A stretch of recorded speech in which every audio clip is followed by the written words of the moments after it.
there's a 15-year and a 30-year mortgage. Now, I know some finance people will push for the 15-year, and what that does, their intent is for you to pay it off faster so you can reach financial independence sooner. But with that 15-year, you're gonna pay a higher monthly. But I would encourage to do the 30-year because you have a flexibility there that can, if things do get tight, you can still have that lower monthly.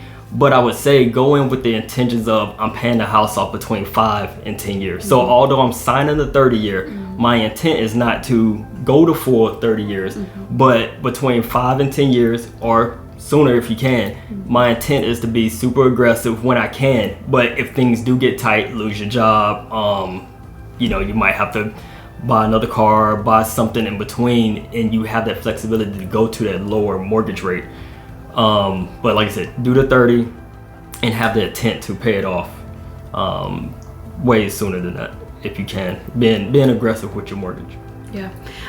A lot of the things that you said gave me the thought of, we often go to the bank in any scenario, right? In this scenario, we're talking about like specifically a house, but really anything, right? A car, a loan, whatever it is. And we go in allowing them to dictate how we come out of there, right? I think oftentimes we may not do all the research that we can before. And even like you said, right? So I vividly remember, and I told you that I would share this, so we're on the same page here, but I vividly remember sitting in the lady's office, right, when we went to go apply for basically our, pre-approval letter. And you literally said, I forget even at this point, because that was 5 years ago, what they said that we actually qualified for, and you were like, no, like you can actually just put this number in there because we're not going higher than that. Like there's no possibility that regardless of what you're telling us that we qualify for, I'm not going over this number, so you can just cap the letter at that number. And so it just going in there prepared, right? And understanding that the only person who's gonna have your best interest, and I'm not, we're not trying to talk down on the bank or anything like that. Like, thank God for the ones that work with people that don't have the best credit and all the things, right? But the only person who's gonna have your best interest, like your best interest, is you, right? So do that research beforehand, do the saving on the front end. Because I think also one thing that we found out is because we had saved quite a bit, we saved pretty much for a year.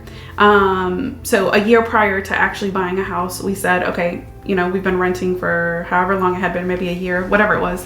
And we said, we're going to buy a house. So for a year, let's tighten up, right? We'll get into this in a different episode, but, really just tightened up and started to put these things into practice. But yeah, so when we went in, although we were first-time home buyers, we didn't qualify for any of the first-time home buyer perks because of how much we came in with.